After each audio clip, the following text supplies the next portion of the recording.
Hey everyone, welcome to Retire with Style. I'm Alex and I'm here with my very trusted companion and prolific author, Wade Pfau. How we doing, Wade? Hello, everyone. Doing great. Yourself, Alex? I'm doing great as well. Great as well. Any news, any updates to you want to share Oh, with yeah. the Pfau the Pfau Coming out of clan? the trenches, been hard at work. I don't know if that's going into. I've got a 2025 update for the retirement planning guidebook. That's now Excellent. been released. Is that what you're going for, or was it more pickleball updates? Or just not have to be pickleball. Although, have you started playing yet? We're gonna Not go on yet. It's tour so this cold year. these We days. need you to play The whole pickleball, country, man. the whole country is freezing right now. So, no, it's been bad. How bad has it been in Dallas, by the way? It's gotten down into the 20s. It's been pretty rough. Yeah, yeah, I know. yeah. I was actually in Minneapolis recently where it was like minus 10. So I know we've got it good for the most part. But yeah, across the board, And 20s is not really pickleball weather. I'm sure there's someone in Anchorage saying, "Hold my beer," you know, kind of thing. Yeah, DC's been pretty. It's been in the tens, I want to say, and Yeah, it yeah, I know doesn't you've happen. had It's been in the tens like at it. 1 p.m. I mean, maybe that happens at 4 in the morning, sometimes in the dead of winter, but it's pretty. Yeah, it's very cold, but so it is. So is that everyone's feeling the same thing, and we can move on. Uh, Today we're gonna talk about the updates in your book, correct?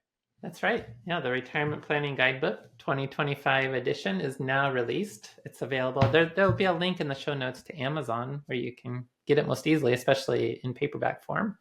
And there's a variety of digital copy ebooks available if you'd like to see a full list of options for that. Just books2read.com/retirement, and that's the number two. So books number two read.com/retirement gets you a whole list of options if you prefer to go outside of the Amazon network.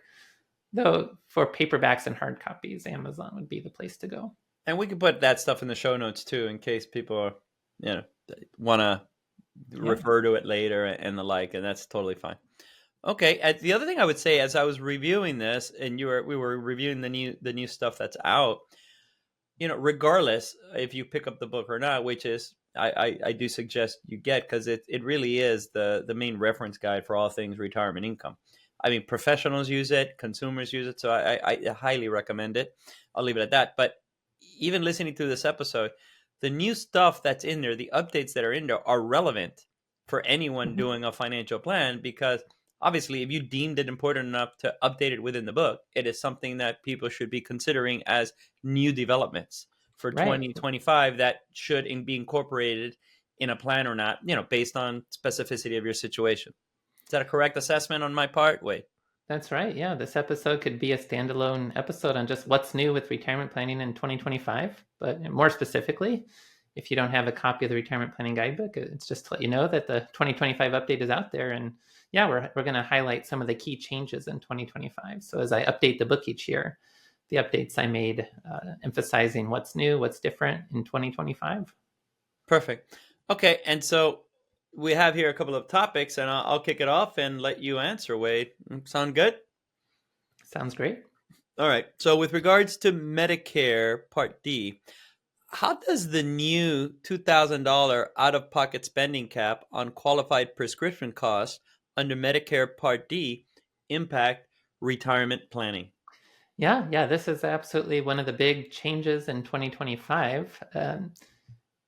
Whenever you're using Medicare Part D to get your prescription drug coverage, you now have on any qualified like medications that are eligible under Medicare, there is now a $2,000 cap on your out-of-pocket spending related to any costs going towards those co-pays and so forth with prescription drug coverage. That's a big change because it does make planning easier if you're worried about large out-of-pocket expenses. Well, last year there was an out-of-pocket cap effectively of $8,000, but going back 2 years, and this is all from the Inflation Reduction Act of 2022, going back 2 years, once you got to $7,400 of out-of-pocket spending, you entered into a catastrophic phase where you were on the hook as a copay of 5% of any costs. And as we know, some medications get extremely expensive. So if you're still paying 5% of the cost, that could still be a lot. And so if you're worried about, well, what if I have a significant healthcare bill in the future? Very expensive prescription drugs could have been a problem. That problem is alleviated in the case that now, once you hit $2,000 of out-of-pocket spending, you're no longer on the hook to make payments towards those medications, assuming they're covered through Medicare. And in that regard, if you're worried about large out-of-pocket costs related to healthcare, well, if you have original Medicare with the comprehensive supplement, a Plan G supplement, and Part D coverage, you really can have a pretty good sense of what the maximum amount that you'd have to pay for healthcare for eligible. Now, there are some things that fall outside of Medicare, but anything that falls under Medicare coverage, you now have a pretty good idea that this is the maximum amount I could spend in a particular calendar year on my healthcare expenses. That reduces some of the spending shock risks. When we talk about the three major risks of retirement: longevity, market volatility, and spending shocks. This $2,000 cap on out-of-pocket expenses in Medicare Part D prescription drug coverage is pretty significant in reducing the potential spending shocks related to healthcare. So I think it's really one of the big differences to highlight as we talk about changes in 2025. No, I agree significantly. I wonder what the knock-on effects this will have. You know how sort of government negotiating drug prices, et cetera, et cetera. It's almost like going to be more I would gander that it may be more pronounced now because of the spending cap, that the government's going to obviously pay more on behalf of the patient, if you will. And I wonder if they use that now. They have no other choice but to negotiate with pharmaceutical companies to a greater extent. But again, that's beyond my ken, obviously. But it just started thinking about it while you were giving your answer. Right. Yeah, I mean, it's not all in a vacuum. We could see changes, like premiums may go up at some point. Lists of medication that are covered may change. There may be more negotiation, because that's where, starting in 2026, the government has more power to negotiate prices for Medicare drugs. It's almost like they're going to have to negotiate because the benefits just went, they capped it on us. So someone's got to pay for it. Okay, Social Security. Changes regarding Social Security. The question is, what does the elimination of the windfall elimination provision and government pension offset mean for retirees receiving Social Security benefits? Mm-hmm. Yeah, this was a big one, and the book is up to date. Actually, the book is up to date with the new inflation numbers that came out on January 15th. That was the last thing I was waiting for, with 2.9% inflation last year. But it was at the end of December, the Social Security Fairness Act of 2024 eliminated the windfall elimination provision and the government pension offset for Social Security benefits. That simplifies Social Security. It's not relevant for everyone, but it's relevant for individuals who spent part of their careers outside of the Social Security system. There are some different state and local government jobs, railroad-related employment, a few other things where most workers are covered by Social Security, but it is possible, especially in the government sector, to have a position that falls outside of Social Security, where you get your traditional defined benefit pension through there. Now, the reason we had a windfall elimination provision and government pension offset is because Social Security is designed to be progressive, so that the higher your lifetime earnings, the lower the replacement rate you get from Social Security. Now, if you spent part of your career outside of Social Security, you're adding a bunch of zeros. Social Security benefits are calculated on your top 35 years of earnings, and then applies a progressive formula to that, where you're getting the 90% replacement rate on the lower part of your average index monthly earnings, then a 32% rate, then a 15% rate. Well, if you're getting this pension outside of Social Security, and therefore you have more zeros in your top 35 years of earnings, it makes you look poor from the perspective of Social Security, which gives you a higher replacement rate. The windfall elimination provision reduced those primary insurance amounts. That 90% of the initial amount could be reduced to as low as 40% if you spend a significant portion of your career outside of Social Security, for a maximum reduction of $587. That's gone. The government pension offset. So the windfall elimination provision lowers your own primary insurance amount. The government pension offset potentially lowered any spousal benefits, ex-spouse, survivor benefits you could have gotten from other individuals' earnings records. What you would get would be reduced by 2/3 of the amount of the pension you're receiving, which could in some cases push those down to zero. That's why those provisions existed, but they're gone now. So if you have part of your career outside of Social Security, you may see a significant boost in your Social Security benefits with the higher primary insurance amount, with the elimination of the government pension offset. So these are definitely things that you want to be looking at if you spent part of your career outside of Social Security. Now, there's questions about whether or not this is fair. One interesting point I did see, though, is Social Security is based on some nice actuarial factors, a 2.9% real interest rate, longevity from 1983. So it may have been giving you your money's worth in a significant manner that other types of pensions, if you just were getting a raw deal from the pension, it could improve fairness by eliminating the windfall elimination provision and government pension offset. So whether or not it's fair or not, we're not really we don't need to get into too much. We just need to note if you were impacted by either of those provisions, you no longer are. And that was a change. It happened right at the end of last year, and it's going to be backdated retroactively to the end of 2023. So you may be looking at a nice increase in your Social Security benefits. Again, in those somewhat not common cases where you spent part of your career outside of the Social Security system and got a pension from that. Okay. I'm just trying to think of anything related to that, but that's fine. Got nothing from that standpoint.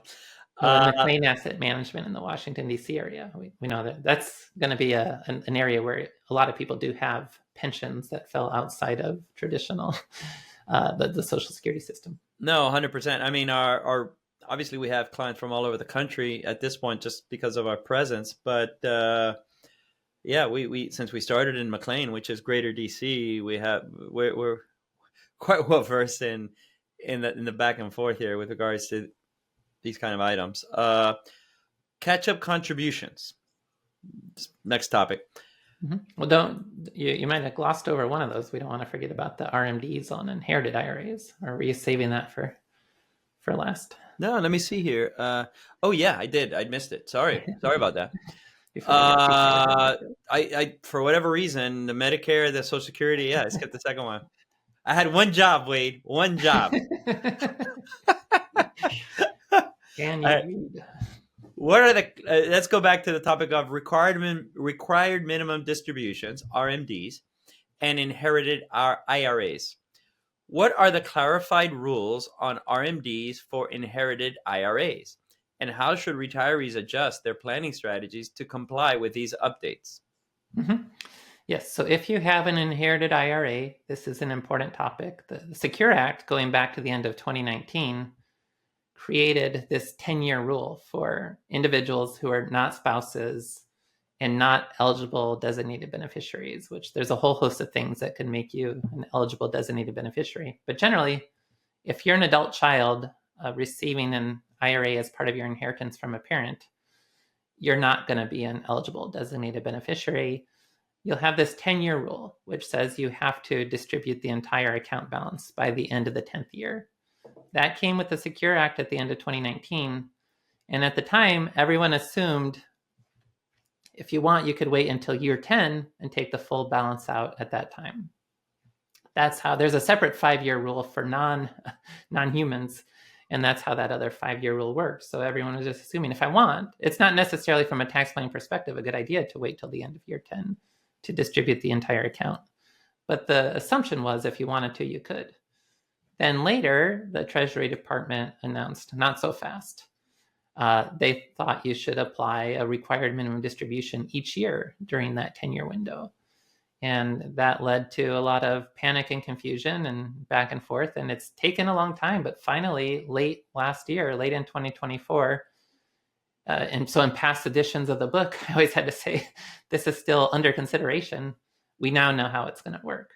So by late 2024, what the government has decided is there's 2 scenarios here. So if the owner died before their required beginning date, which is April 1st in the year after the year that they reached the age where their RMDs begin, which now with Secure Act 2 that came around later is either going to be age 72 or 73, depending on which year they passed away, assuming we're now post-Secure Act. So if they died before April 1st of the year after they reached their required beginning, or they reached the age they started, so RMDs, they could wait until year 10 if they want. There's no annual required minimum distribution. But for account owners who died after the required beginning date, so that would be since Secure Act 2.0, they turned 73 in a particular year, April 1st of the following year is their required beginning date. And it doesn't matter if they took an RMD before then or not. That would be the date they had to take their first RMD. But if they die after that date, there is an annual RMD required as part of that 10-year window. And that annual RMD, required minimum distribution, is based on the old rules, where you use the single life table and a fixed life expectancy based on the age of whoever was younger, you or the person you're inheriting the IRA from. Then you have that number and you subtract. Well, this is a little complicated. Make sure you do follow the rules carefully, but you subtract 1 from that number each year for years 1 through 9, and that would be a required minimum distribution each year in years 1 through 9, and then the remaining account balance would have to be removed in year 10.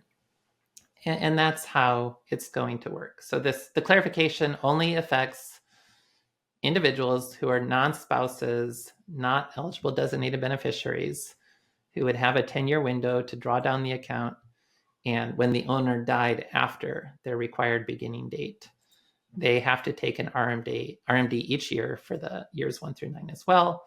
Now, the government has excused taking those for the years 2021, 2022, 2023, and 2024. So if you hadn't been taking them because of the lack of clarity and because every year they were announcing you're excused, you're no longer excused. In 2025, you do have to begin taking the RMDs for the rest of the 10-year window that applies to the inherited IRA that you have. Okay.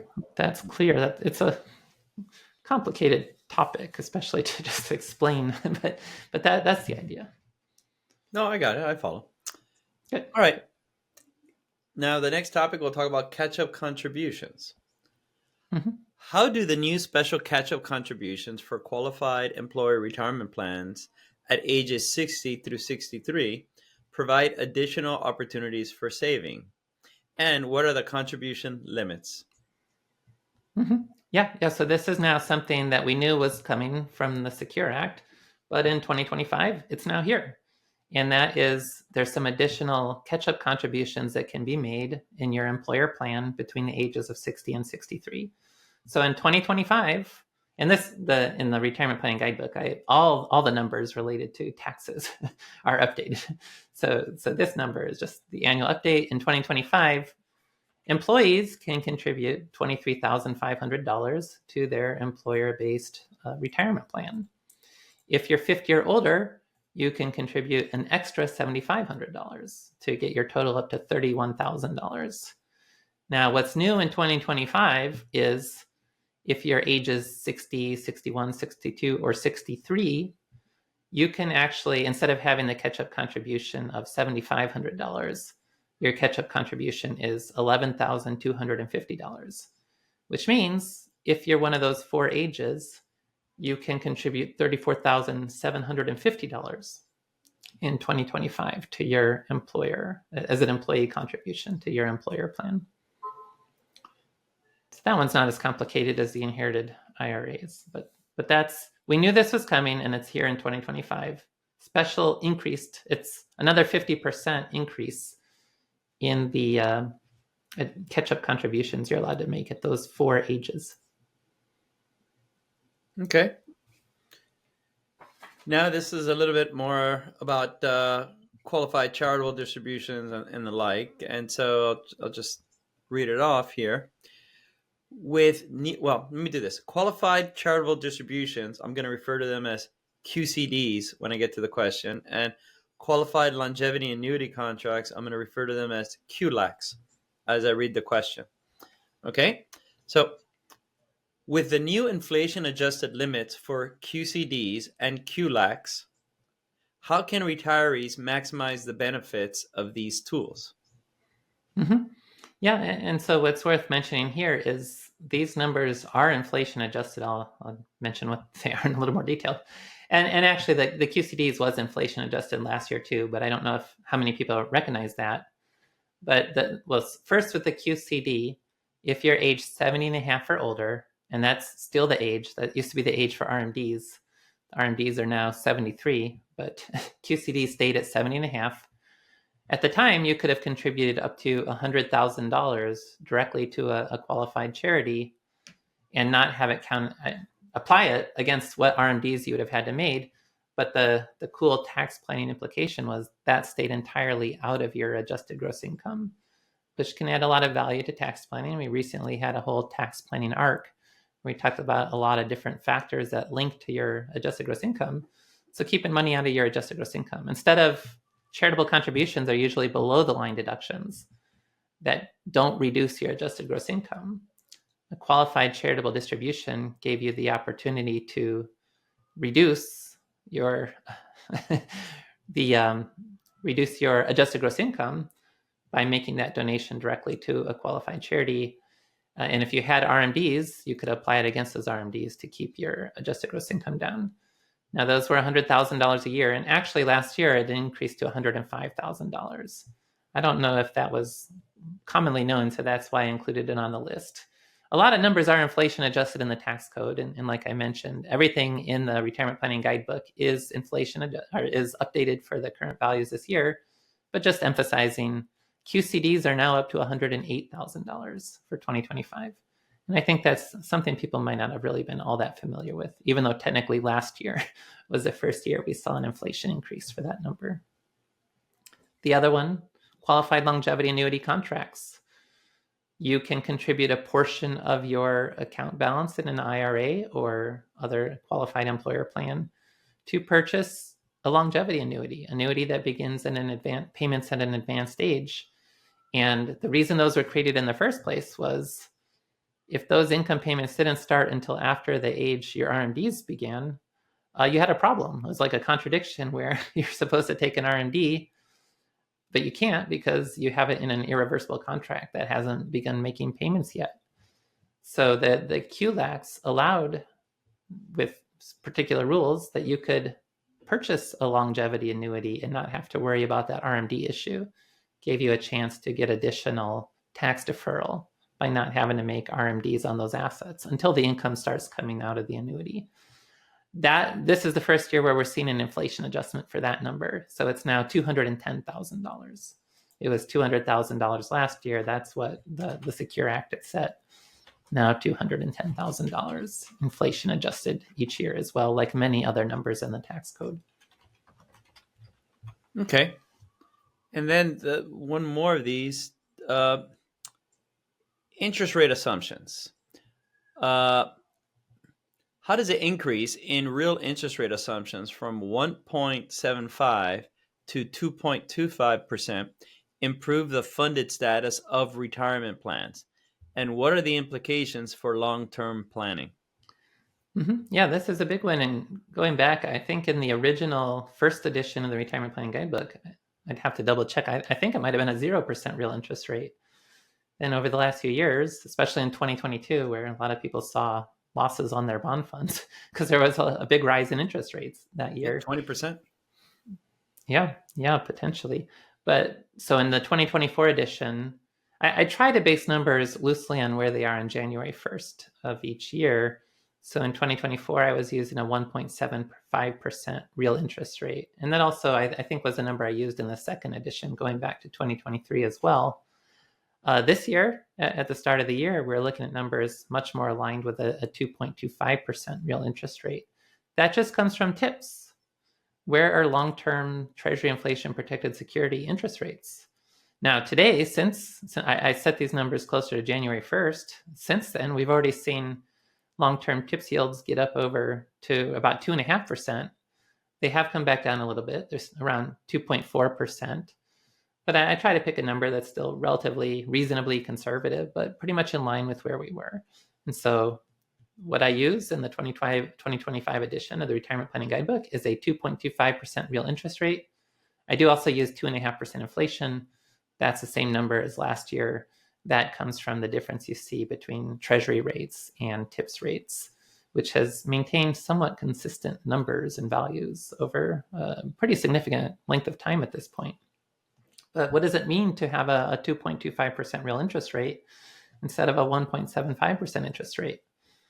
Well, it means that it's easier to have enough assets to retire. your assets are, if you hold risk-free TRIPS, Treasury Inflation Protected Securities, they'll earn higher yields, real yields, inflation-adjusted yields. And so you don't need as much assets to meet your future spending goals. And so it does make it easier to have enough to retire and to have a higher funded status. If you're looking at the funded ratio, comparing how much assets you have against your liabilities, as interest rates come up, the value of your liabilities goes down. And technically, the value of some of your assets goes down as well, like your Social Security future benefits and things.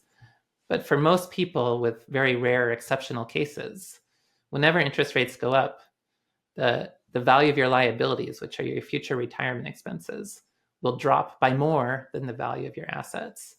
And then you'll have a higher ratio of assets to liabilities. You'll be more funded for retirement. It's easier to make your retirement plans work. Now, conceptually, some people will get what you said, some people won't. And it has to do with present value of items. You may want to just maybe talk about that a little bit so they understand why the statement you made makes sense.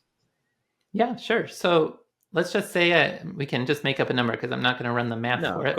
Let's say I'm just trying to spend $10,000 a year from now, each year for the next 30 years. How much do I need to set aside today to be able to fund that? That's what the present value is getting at. And it depends on what rate of return I'll earn on those funds while they're set aside for the future. Well, if I can earn a 2.25, and we'll assume that $10,000 I mentioned increases for inflation every year. This goes back to one of our Q&A episodes. Since the spending will be inflation adjusted, we'll be talking about real interest rates. It's just $10,000 a year, but in current purchasing power. Well, if the interest rate is 2.25%, I don't need to have as much set aside today as I would if the interest rate was 1.75%, because my funds will grow faster in the future. And so that's the real intuitive reason for why the cost of that future spending is less today. It's because I don't need as much today because my assets will grow with a higher rate of return.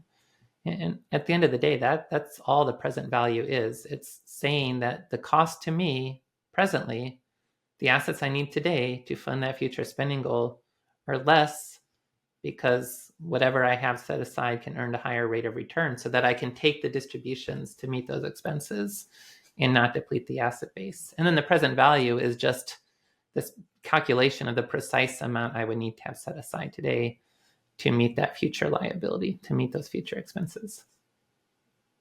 Okay. Now, Wade, something that you hinted at here, and I agree. These are items that we're going through, and they're not necessarily like, sure, they're good for Trivia Pursuit and things along those lines, but the reality is all of these impact financial plans, and the items that you had mentioned are all different slivers that would need adjustment in a comprehensive financial plan that will move the needle. We talked about the funding status of retirement plans and the like, and maybe it's good to just take a quick sidetrack here to talk about an upcoming webinar that we're doing on February the 4th at 2 p.m. titled "How Much Can I Spend in Retirement?" How does that contextualize what you've just said above, specifically with regards to the funded status of items? Yeah. So each year we do like to do a webinar to support the launch of the current edition of the Retirement Planning Guidebook. And this year I chose, how much do I need to retire? Seems like a very popular question. And The Retirement Planning Guidebook provides an answer, and we also seek to provide tools to help you calculate answers as well, and that's the funded ratio. So in that webinar, February 4th, 2 p.m. Eastern Time, I'll talk about the framework you need to understand how much you need to retire, and it's based on this idea of the funded ratio. So it's homework. Chapter 3 of the Retirement Planning Guidebook talks about the topics I'll be discussing in that webinar. And so if you prefer to have that explained, please attend the webinar. If you'd like to read it, or if you like to do both versions so that you're more prepared, check out Chapter 3 of the Retirement Planning Guidebook. Join us on the webinar at 2 p.m. Eastern Time on February 4th and learn about the funded ratio as a framework you'll need for understanding how much you need to retire, and tying that back in as well to the updates in 2025. It's all pretty much good news from the perspective of the funded ratio. We talk about your healthcare contingency. What kind of spending shock do you want to be prepared for with healthcare? That number might be less now that there's that cap on out-of-pocket expenses of $2,000 for Part D related prescription drug coverage. We talk about the present value of your assets and liabilities. Now that you can use a higher discount rate, it's easier to have enough assets to meet your future expenses. And then if you are someone who benefits from the elimination of the windfall elimination provision and government pension offset, you might find that the present value of your assets is quite a bit higher because you'll have a higher present value for your Social Security benefits. So we'll really work through the details you need to understand how that all fits together, and gives you a good estimate of whether or not you have enough to retire. Are there, just to bring it back, I'll say, yeah, this is one of our sort of anchor webinars that we do every year on the back of the new revised edition of Wade's Retirement Planning Guidebook. But any other key adjustment retirees should consider within their financial plans, other than what you've mentioned here, that will maybe discussed at the webinar, or that are in the book that, we can only provide so many, but just to maybe just socialize a little bit without going into great detail? Mm-hmm. Yeah. So in addition to what I was just saying about like your healthcare reserves might be less, you may have a higher funded ratio, you may have more Social Security benefits than you expected. Just remembering as well a couple of the other things, like if you do have an inherited IRA and you're not a spouse or an eligible designated beneficiary, make sure you understand whether you do need to take that annual RMD each year. It does apply if the owner died after their required beginning date. Beyond that as well, if you're between the ages of 60 and 63, you can make that larger catch-up contribution. If you are someone who likes to make qualified charitable distributions, recognize that that number is now inflation adjusted and it's up to $108,000. If you've been thinking about a QLAC, it's now up to $210,000. So I think that's all just important information. Yeah. Not every one of those details applies to every listener, but some of that surely applies to everyone, especially anyone who uses Medicare. Definitely things you want to be aware of and be mindful of. So I would definitely bone up on this. In that webinar again is on, Wade, do you have the Yeah, February 4th, 4th at 2 p.m. Eastern Time. That's right. How much can I spend in retirement? And what we're doing is we're going to review the funded ratio, which we're going to talk about those concepts, which is many of our listeners, they do their financial plans on Excel, and they have, so many assumptions in there already and the like, that a financial plan is a living document. And this is part of the rinse, repeat, revise kind of portion of that living document that needs to be done. And so I encourage all of you to attend the webinar where we're going to show how this works within the construct of a financial plan. That's right. And there it is. Anything else, Wade? No, I think we hit the highlights. That's what's new in 2025. Well, you're going to be hitting the courts as well. Right, with the pickleball courts. Yeah, but that's all right. All right, everyone. Well, thank you. Go on. What were you saying? Well, now that I finished updating the book. Oh, is that what it is? Is that what was holding you back? Is that? I'm going to choose to believe you, Wade. And my next excuse is I'm now working on a Excel for tax maps. Maybe something. Oh, yeah. Future episodes too. Bated breath. All right, everyone. Thank you for listening in on this week's episode, and we'll catch you next week. Thank you for listening to Retire with Style. Thanks, everyone.